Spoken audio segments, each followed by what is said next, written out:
Va a ser Jesús de Gracia, que es delegado de la Comisión de Hipnosis de COFENAT y pertenece a la Sociedad de Hipnosis Profesional y ejerce como profesional en Madrid. Cuando quieras. Muy bien. En principio, daré las gracias por estar aquí. Perdón, este es el directo, ¿eh? Ahora, bien, gracias. Pues como les comentaba, gracias por estar aquí y por su interés, sobre todo, sobre esta herramienta que a veces es una gran desconocida para el público en general y que crea ese halo de misterio, ¿verdad?, de intranquilidad. ¿Qué será esto? ¿Será bueno? ¿Será malo? ¿No? A veces, yo cuando empezaba en esto también me lo preguntaba, ¿no? Hasta que intenté investigar y ya me convencí. Esto hace tiempo y no había los avances que hay hoy de acuerdo al cerebro, a la mente humana. Hoy, gracias a Dios, podemos ya comprobar con mediciones en aparatos las partes del cerebro que están respondiendo a determinados estímulos, reacciones. Eso nos ha posibilitado hoy día que la hipnosis profesional, que es la que ejercemos, hay muchas escuelas, ¿no?, de hipnosis, cada una respetable y cada una utiliza sus técnicas de acuerdo a los promotores de ese tipo de hipnosis, ¿verdad? Todas válidas, todas son perfectamente válidas para intentar restablecer en estos momentos la salud mental, que es donde más se está aplicando la hipnosis. Hay otras áreas que podríamos comentar después, pero principalmente la demanda mayor que tenemos de pacientes es en este área de salud mental. Bien, ¿qué ocurre? Yo quería, como una breve introducción, decirles qué es la hipnosis. Claro, hay muchas teorías, todas válidas por muchos científicos, y yo les voy a dar una para que se hagan un poquito más o menos la idea de a lo que se refiere. Se lo voy a decir primero a nivel comunicativo. Bien, a nivel comunicativo es alguien que intenta modificar en una persona humana las reacciones de sensaciones, emociones. Todo eso se trata de ir, cuando está distorsionado, por eso hay una patología normalmente, llevarlo a la normalidad. Entonces, a través de esta comunicación del profesional con el paciente, y en este estado, que luego hablaremos un poquito, se trata de modificar todas esas reacciones que no son idóneas ahora mismo en la persona. ¿Me he explicado así brevemente un poquito? Bien. Entonces, ahora, ya que he dicho eso, ahora quiero explicar lo que no es hipnosis. Bien, porque hay unos conceptos muy erróneos, ¿no?, que creo que todo el mundo tiene dudas, ¿verdad? La hipnosis ha asociado mayormente a un estado de sueño, ¿no? Todos, a ver, no, es que me quedo como sonámbulo, ¿no? Todas esas falsas expectativas que se han creado a través también de la hipnosis de espectáculo, ¿no? Eso nos han creado una cultura de hipnosis de lo que es un poquito errónea, bastante. Porque ese tipo de hipnosis de espectáculo no tiene terapia, no se aplica, solo es espectáculo. Entonces, claro, muchas veces cuando viene la persona, pues, y le preguntas, no, yo lo que he visto en la tele, es curioso, ¿no? Todo el mundo te hace la referencia y hay que desmitificar todo eso para que sea una correcta comprensión de a lo que se va a exponer esa persona, ¿no? Creo que es lo correcto, para perder esos miedos. Bueno, entre lo que no es hipnosis estábamos hablando del sueño. El sueño convencional, normalmente cuando entramos en él, se inhiben todas las respuestas sensoriales, normalmente, ¿no? Tanto a nivel de estímulos, musculares. En estado de hipnosis es todo lo contrario. Hay una hipersensibilidad. Todos los sentidos se agudizan, tacto, oído, gusto. Están mucho más receptivos todavía. Llegado a ese estado de receptividad, ahora tenemos dos partes en las cuales actuar. Bien, quiero ir por partes para no perderles. ¿Hasta ahora me siguen bien? Vale, perfecto. Bien, pues como les decía, ahora ya se ha comprobado que podemos diferenciar entre lo que es el sueño convencional y el estado de hipnosis. Se puede hacer con los electroencefalogramas, el EEG. Se puede comprobar que la medición es diferente. En el sueño son 4 y en estado de hipnosis todavía sube más. Entonces ahí ya podemos contrastar pues una prueba científica de que es real. No es comparable un estado hipnótico a el sueño convencional? Eso es una de las dudas que mucha de la gente tiene, ¿no? Que se le adormece, todo esto. Ahora vamos a comentar los riesgos que pueden crear cuando entras en un estado de hipnosis. Claro, la gente viene predispuesta con unas barreras, tanto mentales como, ¿no? Ante qué va a ocurrir, ¿no?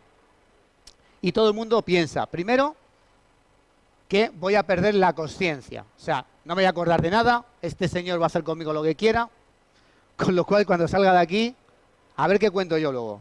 Bien, eso es falso y erróneo. Bien, se está totalmente consciente, sales y recuerdas totalmente, porque si no, las modificaciones que se hacen no valdrían de nada. Si el paciente no lo recuerda, ¿cómo se va a acordar de lo que hemos? Por ahí luego hay un sometimiento a la voluntad.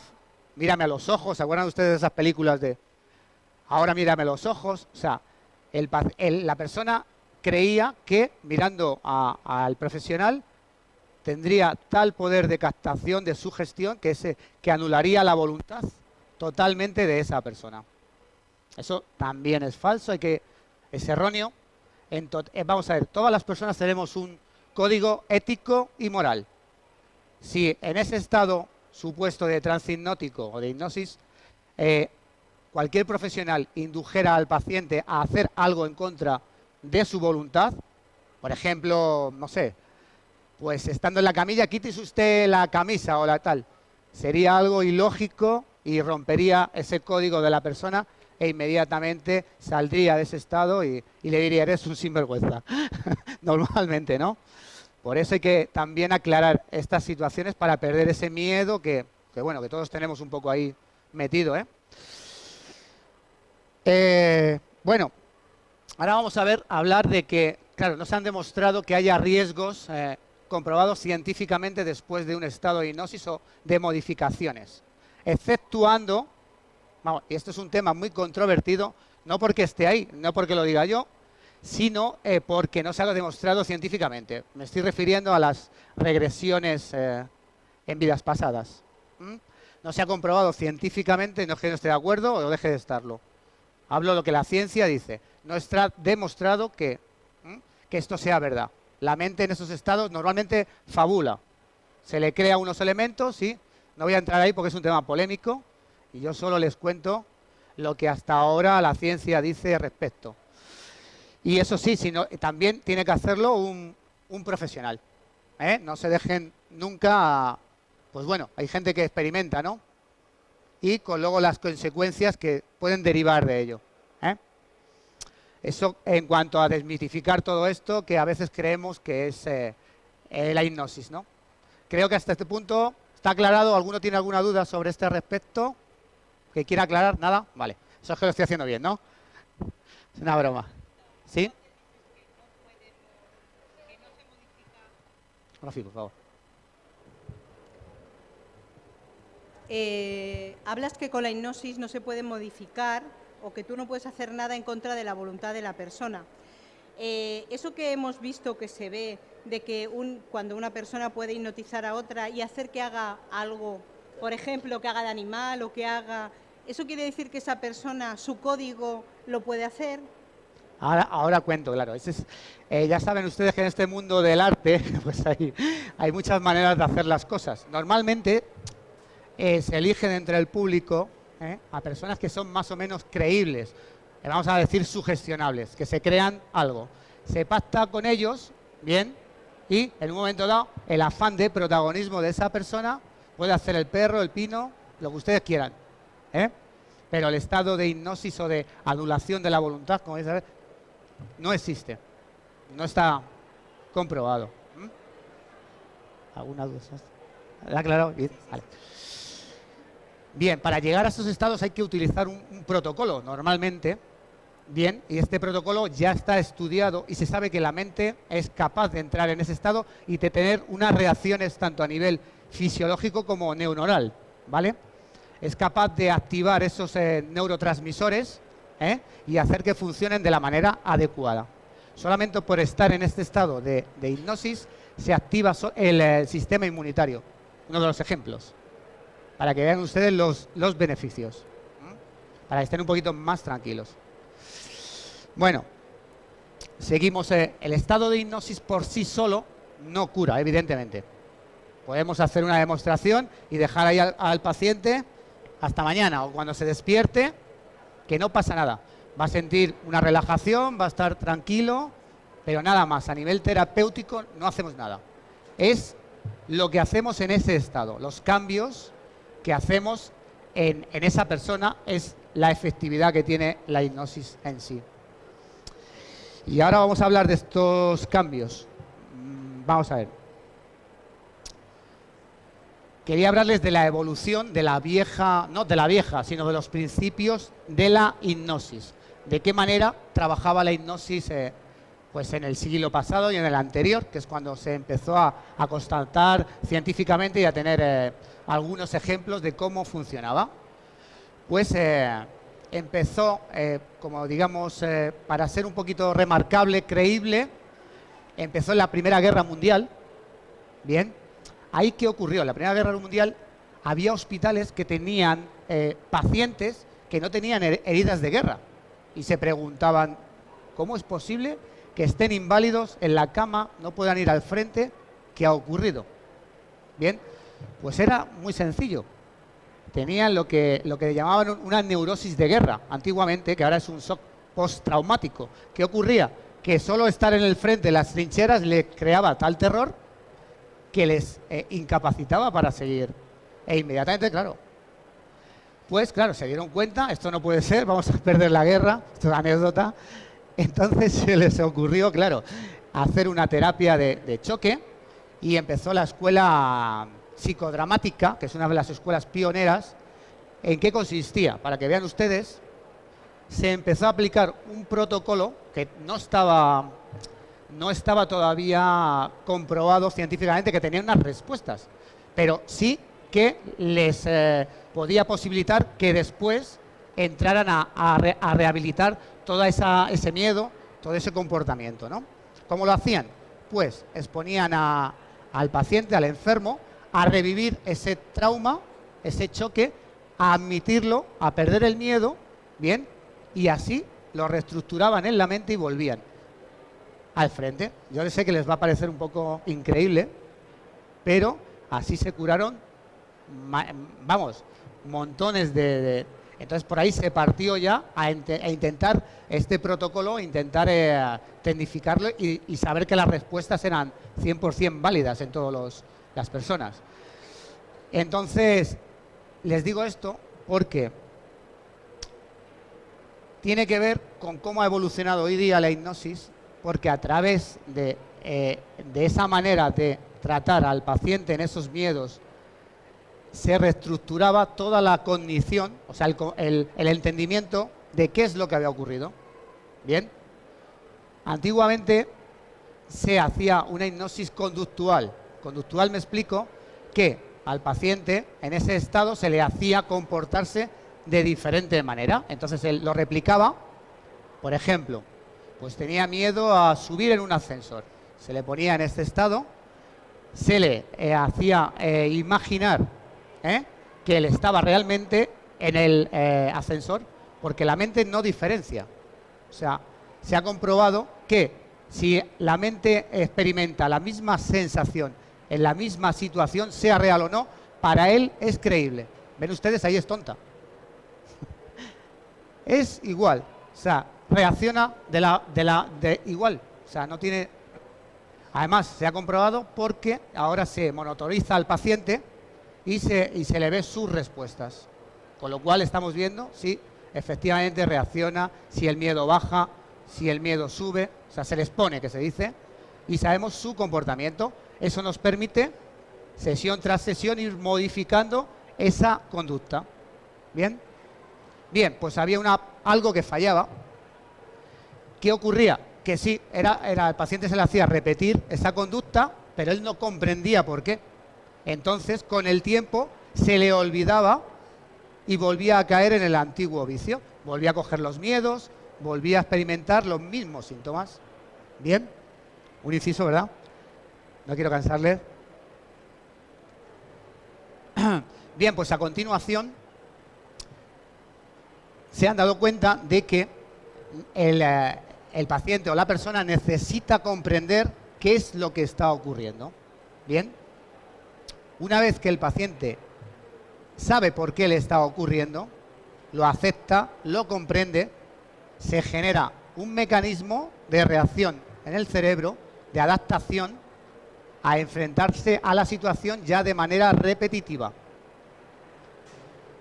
Eso le crea una confianza, se sube la autoestima, se sube esas patas que fallan, y que pues hay que reestructurarlas. Por eso se llama reestructuración cognitiva. Cuando ocurre un shock traumático, no sabemos por qué ha ocurrido, ¿verdad? Entonces tú, oh, ¿qué me pasa? Estoy en este estado. No entendemos por qué. Te dan una pastilla, se te calman los síntomas, pero el problema está ahí. No hemos conseguido nada. Hemos paliado ese efecto durante un tiempo determinado, pero el problema y el síntoma está ahí. Vuelven. Perdón, ¿cómo se ha caído por ahí algo? Bien, entonces la hipnosis actual está siendo una terapia hoy día que llamamos cognitivo-conductual. Cognitivo-conductual, de comprensión y luego de replicar esa respuesta cuando ya se ha entendido. Eso nos posibilita que al entender lo que ha ocurrido, lo repitamos ya sin esos síntomas. Yo sé que desde aquí parece un poco subliminal y parece que no es efectivo, pero realmente cuando se está en estado de hipnosis inhibimos la parte consciente para que no haya sensores, no haya barreras, e inmediatamente activamos la parte inconsciente. Toda la emocionalidad, el sentimiento, el miedo, la frustración, todas esas áreas que tenemos ahí que han ido a un cajón y que no sabemos por qué nos están afectando en nuestra vida diaria. Bien, pues todas esas partes que están ahí, cuando el consciente las interpreta, es capaz de enfrentarse a ellas, analizarlas y volverlas a reetiquetar para volverlas a llevar a la normalidad.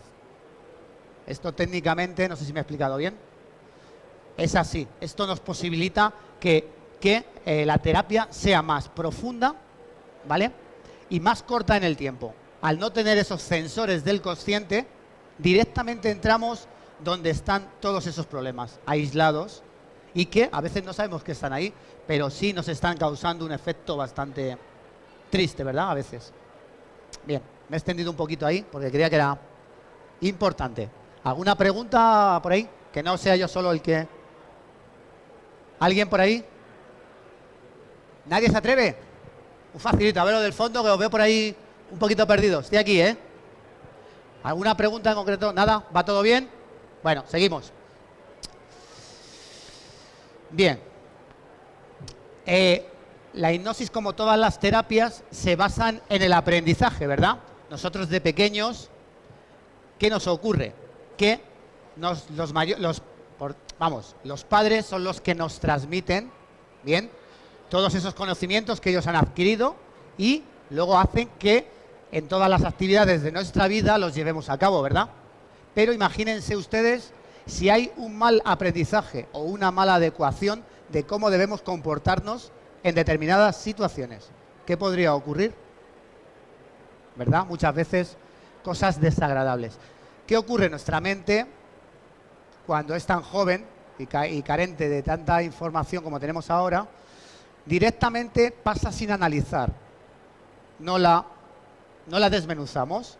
¿Qué ocurre? Entra directamente y ese aprendizaje lo volvemos a repetir, pero inconscientemente. Ahí está.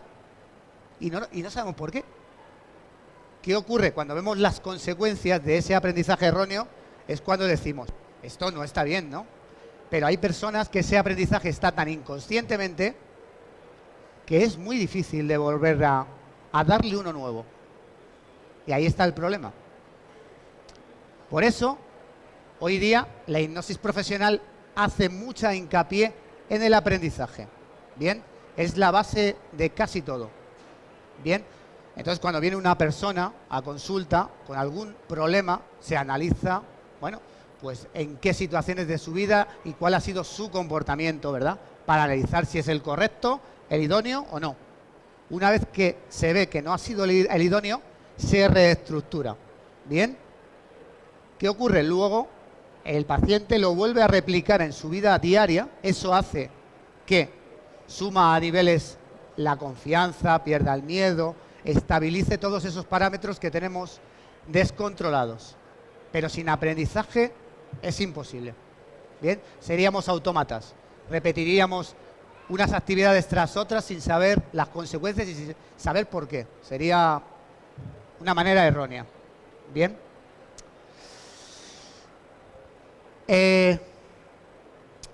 Esos datos que aprendemos van entrando en la memoria poco a poco y se van estableciendo ahí. Claro, ¿qué ocurre? Que a la hora de estar en una situación determinada de peligro, de una actividad diaria, nuestra respuesta es de confrontamiento o de evitación, ¿verdad? Son las dos respuestas que tiene el cerebro. O me enfrento o lo evito, ¿verdad? Claro. Entonces, ¿qué ocurre? Sí, exactamente, te paralizas, eso es, como bien dice. Entonces, ¿qué ocurre? ¿Qué ocurre? Que hay personas, por eso, que tienen esos miedos adquiridos, no sabemos por qué, están ahí, pero que la memoria es tan lista que en un momento dado mete esa información sin analizarla y cuando asocia una situación que es igual a esa, reacciona de la misma manera. Ahí está generado ya el problema. Es complejo, pero es así, ¿no? ¿Qué vemos? Cuando reestructuramos todo eso, empezando por la condición, comprende la persona lo que le está pasando y ahora está abierto a posibilitar el cambio. Es muy importante. En este estado hay personas que ponen barreras y ya puedes ahí, si yo midiera a una persona que viene normalmente y se somete a una terapia, sin yo saber lo que tiene, ¿bien? Yo vería que bajaría el estado hipnótico porque vería los parámetros, su mente estaría receptiva para efectuar los cambios, pero si yo actuara en ese momento para hacer esos cambios y la persona no lo permite, pone sus barreras, sería imposible. ¿Me entienden? O sea, la motivación de querer cambiar es muy importante en estos casos, para hacer posible que la terapia funcione. ¿Bien? ¿Alguna cosa por ahí? Me gusta preguntar. ¿Nada? Sí, perdón. Solamente en concepto de aclaración, ¿no? Yo, ¿Se puede levantar? Que no sí, yo. Perdón. Sí. He querido interpretar entre el consciente y el inconsciente que cuando la persona se le somete a cosas que sean impropias, esta persona se defiende. Sí, entiendo. Sí. A ver, Ahora. he querido interpretar que entre el consciente y el inconsciente, cuando a una persona se le somete a un tratamiento que es impropio, o inmoral o inético, entonces la persona se autodefiende. Pero luego me ha parecido interpretar, digo, por lo cual no estoy seguro, que la persona en estado de hipnosis pasa el consciente, lo atura y pasa a su subconsciente. Esto tiene explicación. Perfecto, a lo mejor no lo ha aclarado bien. Ahora se lo aclaro. Yo no lo he entendido bien. Sí, lo aclaro ahora. Bien. Vamos a ver, cuando... Perdón, ¿me he perdido? No, vale. Cuando la persona va a empezar el protocolo hipnótico, bien, viene con el consciente totalmente como estamos ahora, ¿verdad? Bien, entonces les ponemos en un sofá, camilla, hacemos el protocolo hipnótico comprobado, no es nada al azar, está todo sabiendo sus respuestas. Todo el mundo, depende de la intensidad, responde de una manera o de otra. Bien, pues lo que consiste cuando analizamos lo que hay que modificar o lo que está erróneo, lo que está interpretando la persona, por eso lo está replicando también en su conducta erróneamente. ¿Qué hacemos? Ya cuando sabemos lo que hay que reestructurar, lo que hay que modificar, bien, inhibimos en la parte consciente, no totalmente. Por eso hemos dicho que si no perdería la voluntad y no se acordaría de nada. La minimizamos, la dejamos al mínimo, ¿vale? Para que sea consciente, por supuesto, ¿vale? Pero eso nos permite que las barreras censoras del consciente dejen trabajar en el inconsciente. Bien, ahora lo he aclarado bien. Eso nos permite que todo lo que modifiquemos, el paciente o el sujeto no lo va a analizar. Esa es la base. Entonces estamos metiendo los parámetros correctos para que no ponga ninguna barrera y luego los pueda replicar en su vida diaria. Perfecto. ¿Lo he aclarado ahora? Pues en eso consiste técnicamente. Por eso es mucho más efectiva. No tiene ningún sensor. Si estuviéramos aquí, yo les tratara de convencer de que se están comportando erróneamente en algún área de su vida, pues ustedes me dirían, sí, pero tú puedes estar equivocado, ¿verdad? Sería su opinión contra la mía. Pero en este estado no. Están facilitándome la labor de poder cambiar eso. Entonces es cuando pasamos a modificar ya sin su censura. Eso nos posibilita meter esas modificaciones ya de acuerdo al paciente. Que hay a veces que inconscientemente también se defiende. Por eso a veces la terapia no es tan efectiva. Porque la persona viene con unas barreras, unos aprendizajes que hay que desactivar para que pueda modificar todo eso. Bueno, entonces siguiendo. Bueno, en este protocolo hipnótico podemos tratar casi todos los trastornos. Eso es aclararlo, porque la gente siempre te pregunta, oiga, ¿podría usted modificarme o tratarme este problema, este otro? Y a veces hay dudas de qué se puede hacer. Eso es. Ahora mismo tenemos un campo muy amplio y de investigación que estamos avanzando en otras áreas que no es en la mental, sino reacciones fisiológicas, hipertermia hipnótica. Es un abanico bastante amplio. Lo que ocurre es que nos falta más contrastarlo, pero hay pruebas evidentes de que está funcionando. Bien, es un campo bastante amplio. Y, como les decía, con este tipo de hipnosis profesional podemos tratar casi todos los trastornos que no sean neurológicos, cuidado, genéticos, adquiridos o víricos, hasta el momento, para que no haya dudas. ¿Ok? Sí, por supuesto. Sí. Por ejemplo, una adicción que es porque se pone muy de moda que la hipnosis, dejas de fumar a través de la hipnosis. Sí. Dejar de fumar, no solo hay un componente mental, que lo hay, ¿vale? La necesidad, hay un componente de que el organismo necesita la nicotina, y eso está demostrado. ¿Cómo lo trabajáis en la hipnosis para que el organismo, porque tú hasta ahora estás hablando del consciente y subconsciente, pero la nicotina está en el organismo y es una necesidad fisiológica que el cuerpo es una demanda. Sí. Y ¿me puedes explicar eso? Muy bien, Rafi. Me has puesto en un compromiso, pero bien. Lo siento. Vale. No, bien. Hay que poner las cosas un poquito difíciles para que esfuerce y que esté un poquito... Vale. Bueno, en el tema concreto que está tocando Rafi de las adicciones, bien, se pueden generar por muy distintas formas y maneras. El cerebro, como bien dices, es una máquina, entonces si le enseñas a que tiene una recompensa, vamos a hablar ya de química. Por ejemplo, si tú le das dopamina con la nicotina, hay un receptor en el cerebro, el acumen, que tiene un sistema de bienestar recompensa. Él aprende que con esa nicotina se siente genial y te lo vuelve a pedir. Ahí está la adicción. Bien, ese es el proceso por el cual... Bien, ahora, ¿cómo se genera esta adicción? Ahí vamos. Bien. Normalmente se desencadena por un proceso ansiolítico, de ansiedad. Y esa ansiedad la derivamos o bien al tabaco, o bien al deporte, o bien a la comida. Bien, es todo lo mismo. El cerebro, ante esa ansiedad, te dice que la compenses con algo. Como tú ves que cuando estás ansioso te fumas el cigarro y te calmas, él dice, vale, ya te dejo tranquilo. Bien, pero fisiológicamente no es así. Bien, la ansiedad salta porque hay un problema de fondo, ¿verdad? Y se crea esa ansiedad que es una hiperreacción del cuerpo para demandarte que algo va mal, que algo está ocurriendo. Y como no lo frenes, te va a seguir prolongando esa ansiedad y cada vez más fuerte, más. Llega un momento que ya entras en un bucle y de ahí esa ansiedad se hace crónica. Luego somatiza y podríamos seguir así hasta... Bien. Entonces, claro, hay gente que, como bien dice Rafi, para calmar su ansiedad fuma, ¿verdad? Entonces, ¿cómo lo tratamos? Eso es lo que te gustaría saber, ¿bien?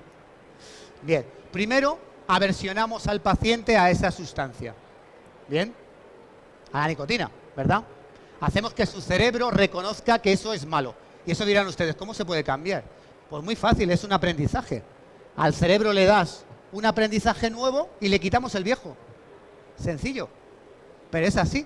Y se queda con él y dice, ahora esta sustancia es perjudicial. Y además de eso, le asociamos una reacción.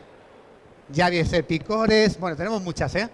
Una descarga, o sea, mal sabor, o sea, ahí tenemos infinidad, ¿eh? ¿Vale? ¿Qué ocurre? Una vez que tú vayas a coger un cigarro, te salta en el cerebro esa asociación, ya no lo coges. Pero la ansiedad sigue estando ahí, cuidado. ¿Bien? Vamos por partes. Ahora vamos a por la ansiedad.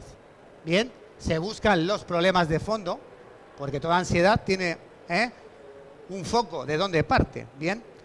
¿Qué ocurre?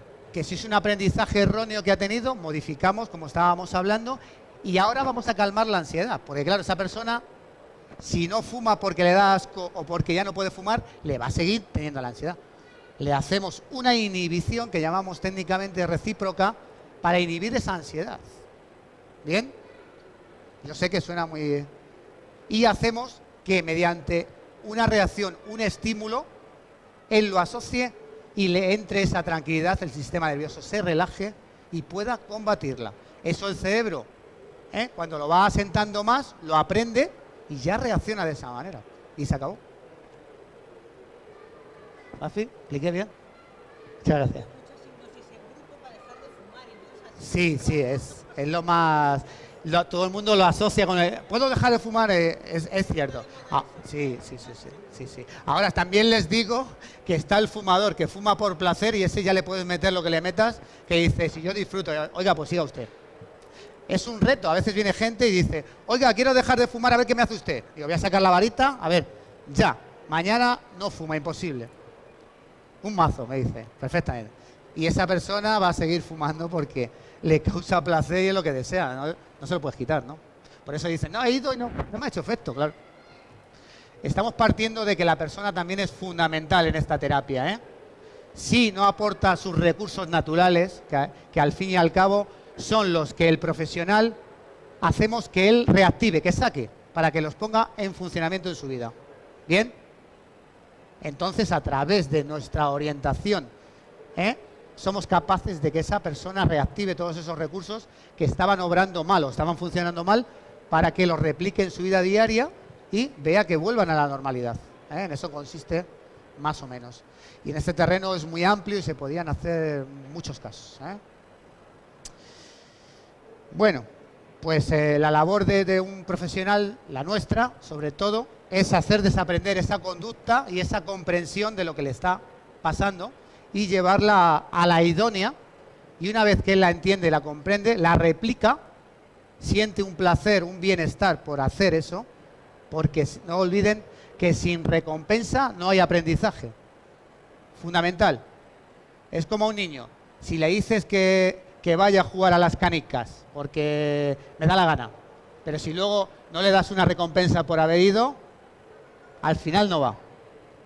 Pues el cerebro es igual. Si yo hago algo y replico y me siento bien, sé que voy a tener una respuesta y la volveré a hacer mañana, pasado, al otro. Es muy importante esto. ¿Bien? Sí, el compañero quiere hacer una pregunta.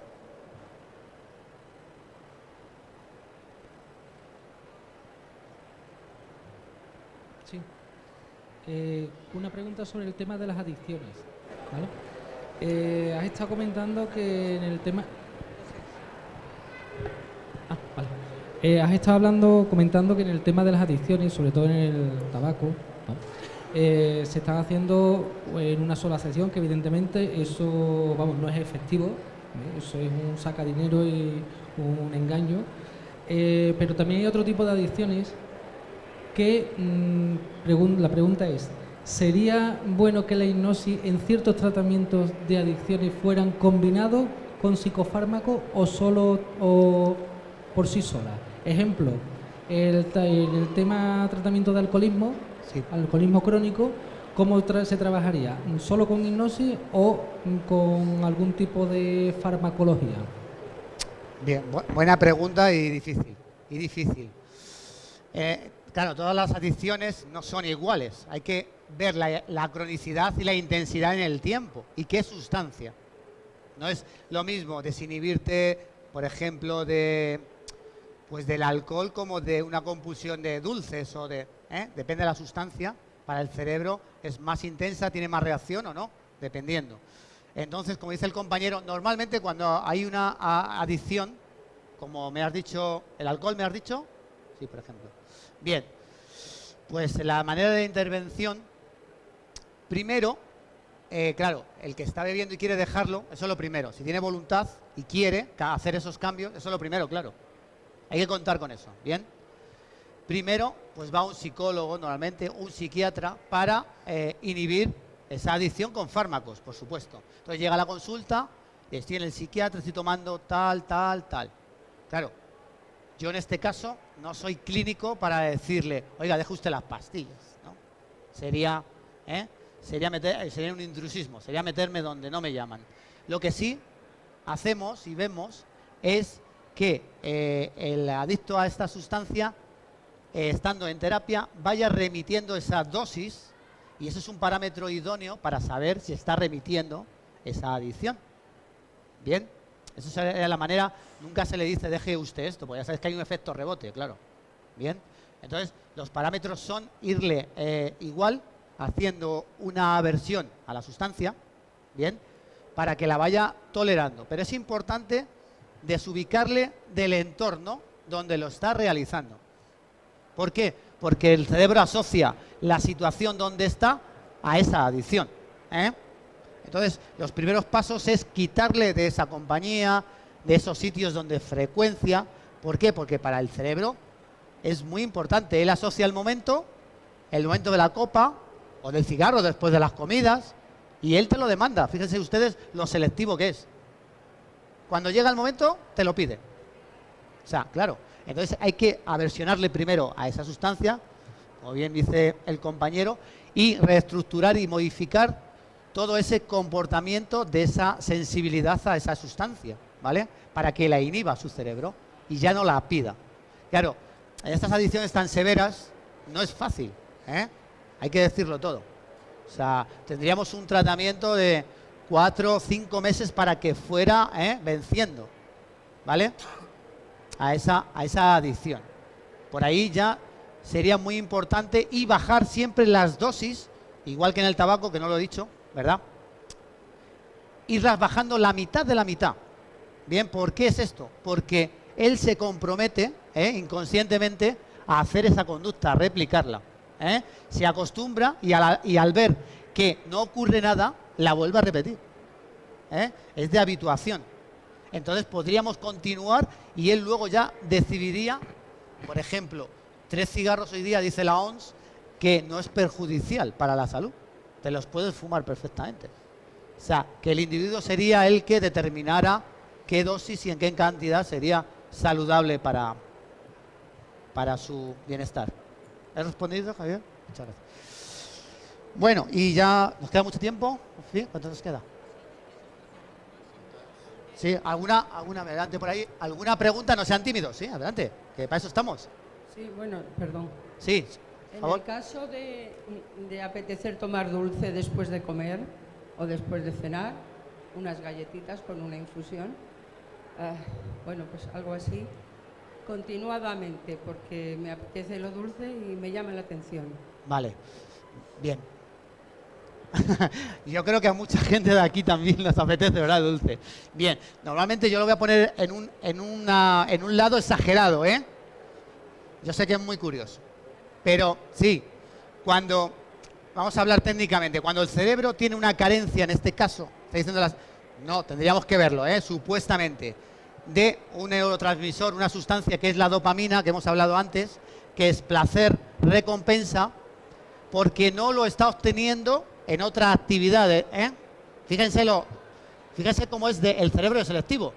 Si hay una carencia en otras actividades, bien sea amorosa, que no tiene recompensa en el trabajo, se siente triste, el cerebro dice, me la vas a dar de otro lado, por cualquier, me da igual, con el dulce, con la taza. ¿Cómo vamos de amores, señora? Normalmente compensamos esa carencia, ¿eh? No es su caso. Me estoy refiriendo, que a veces podría ser. Entonces el cerebro le dice, dámelo, porque ya saben ustedes, el chocolate. ¿Hay alguien que coma mucho chocolate por aquí? Pues ya sabemos, Cuidado con eso. Entonces, es a veces una compensación, ¿verdad?, de química en el cerebro. Es cierto, es cierto. Entonces, ahora voy a entrar un poco al tema técnico. Ya sé que a ustedes les va a parecer un poco imposible, mágico, milagroso. Pero es cierto, o sea, se ha comprobado que en este estado hipnótico se regulan todos esos neurotransmisores. El que tiene carencia se va estabilizando. Todo ello metiéndolo lo adecuado para que reaccione. ¿Me entienden? O sea, en ese estado, para que el cerebro genere dopamina, somos capaces de generarle un script, algo que él imagine, que sienta, para que el cerebro naturalmente genere ese. ¿Me he explicado bien? Hay uno que es la serotonina, que desgraciadamente hoy día todavía no hemos comprobado que el cerebro sea capaz de promoverla por sí sola. Y ahí tenemos, pero bueno, tenemos otras acciones para promoverla. Entonces, se activan muchos neurotransmisores. Con una aversión se puede hacer que esa sustancia suba de cantidad en el cerebro y al volverte a enfrentar a esa, te la vuelve a demandar y se activa de tal cantidad que eres incapaz de tomar ya esa sustancia. Eso a nivel químico, es capaz de hacer eso la mente. Y ahora, por eso hablaba de la hipnosis antigua y de la nueva, esa diferenciación de que ahora podemos comprobarlo monitorizando al paciente y viendo sus respuestas. Y sabemos si efectivamente estamos compensando esos niveles o no. Eso es lo importante, el avance que hoy día estamos obteniendo con esta terapia, y que está dando bastantes buenos resultados. Y cada vez vamos avanzando un poquito más. Estamos en ello. Bueno, también advertirles que esto no es una técnica milagrosa ni misteriosa, es una técnica hoy día comprobable científicamente. Eso nos da unas garantías de quererla probar, de querer experimentar, sabiendo que ya les he dicho, no se pierde la voluntad, no te condiciona, no tiene efectos secundarios demostrados, todo lo contrario, se activa el sistema inmunitario, y esto, cada vez que vamos asentando sesión tras sesión, lo bueno es que el cerebro se va adaptando cada vez más a esas situaciones y podemos trabajar a largo plazo, no a corto. La importancia que tiene esto. La importancia es que si enseñamos a alguien, como nos pasa, una actividad, al cabo del tiempo, el cerebro, si no la volvemos a hacer o reactivar, se nos olvida, ¿verdad? ¿A qué es cierto?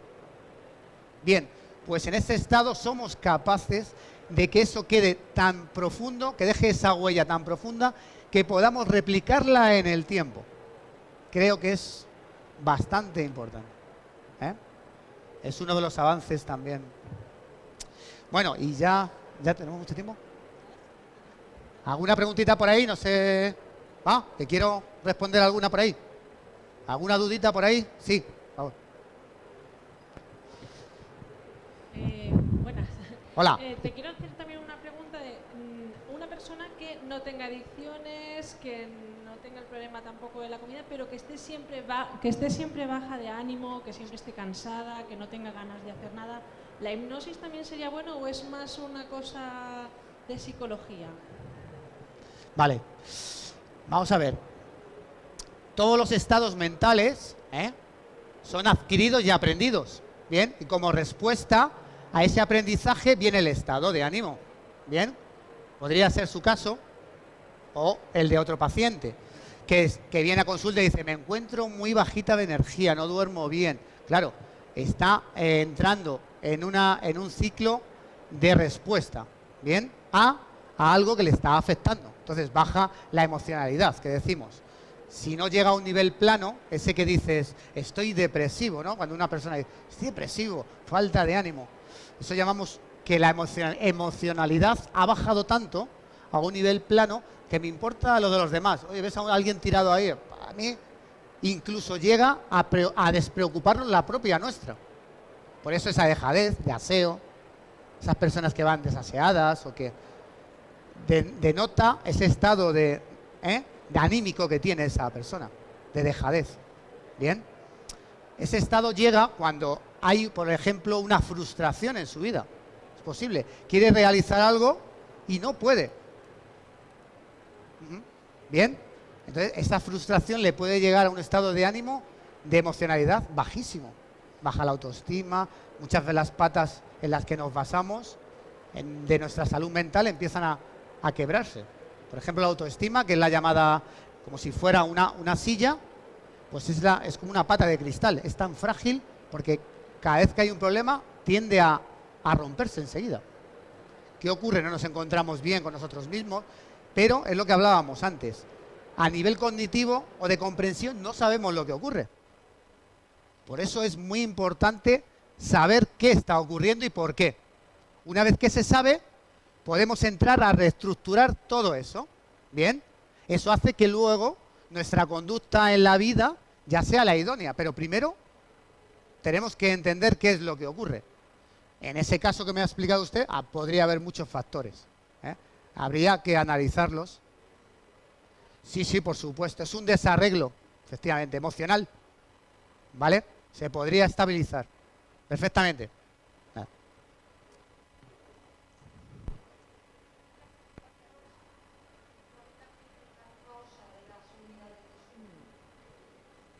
Perdón, de las unidades de sueño. Sí. Claro, no se duerme, ¿no? Ya, pero ¿debido a qué? Está hablando a nivel, ¿por qué no se duerme? ¿Debido a qué? A ver, Es una pregunta muy técnica, ¿eh? Ha ido a pillarme. No, es de broma. Es una duda importante. Claro, llega un momento en que nuestro cerebro, vamos a ver, tenemos una glándula, la hipófisis, ¿verdad? Que todo el mundo conoce, que es la que regula el sueño convencional. Esa glándula, todos los días, por eso decía que el cerebro es increíble, de hacer lo mejor y lo peor. Esa glándula, por ejemplo, hay gente que dice, duermo 5 horas, ¿verdad? Duermo 6, duermo 7. Es una higiene, una conducta del sueño. ¿Por qué? Volvemos al aprendizaje. Hemos dado el aprendizaje de que esa sustancia genere esa cantidad de sueño. O sea, me explico. 1 miligramo de esa sustancia equivale a 2 horas de sueño. Eso es así, físicamente. Químicamente está comprobado. Eso estamos hablando de ciencia, ¿eh? O sea, entonces serían 2 miligramos. ¿Cuántas horas duerme usted? 7. Está en los parámetros de la normalidad. ¿Qué ocurre? No hay una descompensación. Ahora mismo, todas las noches, esa glándula inyecta la cantidad suficiente para que esta señora duerma esas 8 horas. Cuando no duerme, que dice usted ahora, la unidad del sueño, ¿qué ocurre? Hay un desarreglo del sueño. ¿Qué ocurre? Dormimos 4 o 5 horas, ¿no? Y habrá noches, a todos nos pasa, ¿no? Nos lo genera una tensión, una preocupación, ¿verdad? Eso hace que ese mecanismo, que es el que estamos todos los días activando con normalidad y que salta automático, ¿qué hace? Como si lo pusiéramos dificultades para que se activara de forma normal. Entonces no regula la cantidad necesaria para dormir. Hay un desarreglo. ¿Por qué está provocado? Había que analizarlo. ¿Me he explicado? Vale, más o menos por ahí. ¿Sí?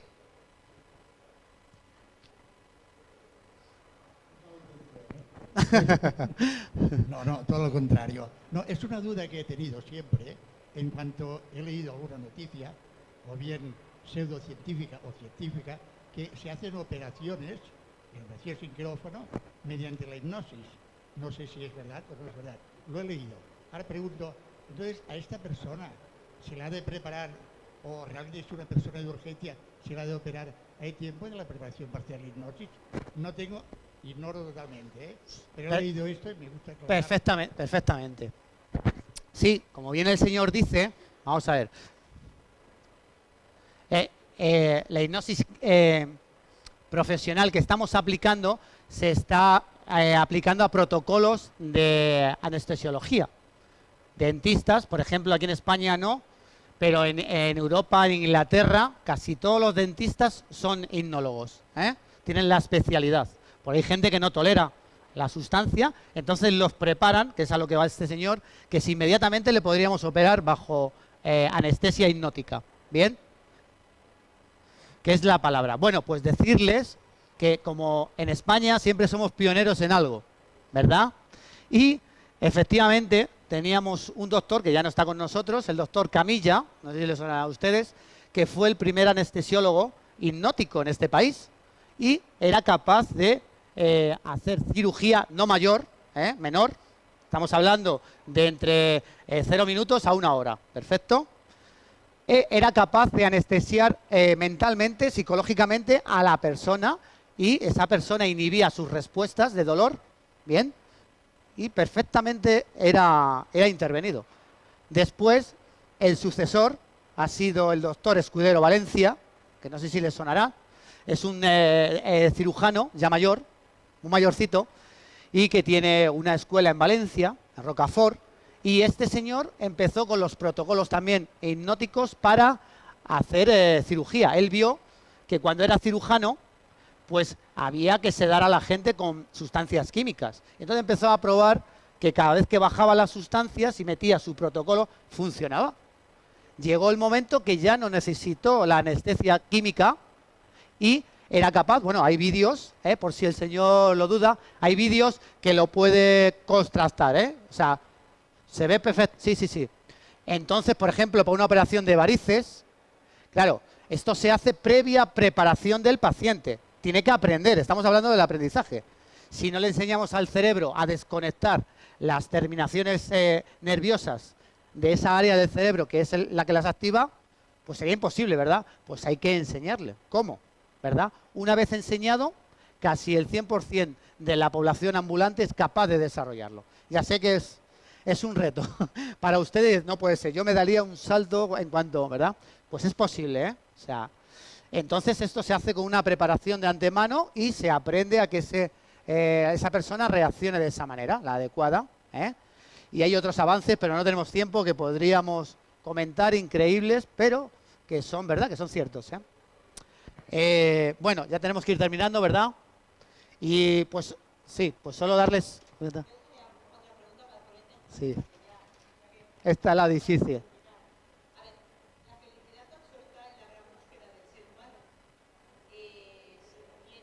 Y su código ético y moral me lo permite, por la hipnosis podemos ser felices para siempre si me hipnotizas y me dices que lo sea siempre. Es decir, buena pregunta. Vamos a ver, es un condicionamiento bastante casi imposible. Tenemos tantas áreas emocionales, de respuestas, que controlarlas todas y llevarlas a lo idóneo o modificarlas sería casi imposible. Pero sí, lo que podemos dar con este tipo de técnica es calidad de vida, ¿bien? Control de esas reacciones que tenemos ante distintas actividades en nuestra vida diaria, que tengamos nuestros recursos internos para poderlas hacer posible y sentirnos más felices con ello, eso sí. Pues genial. Muchas gracias. Gracias por su atención. Gracias.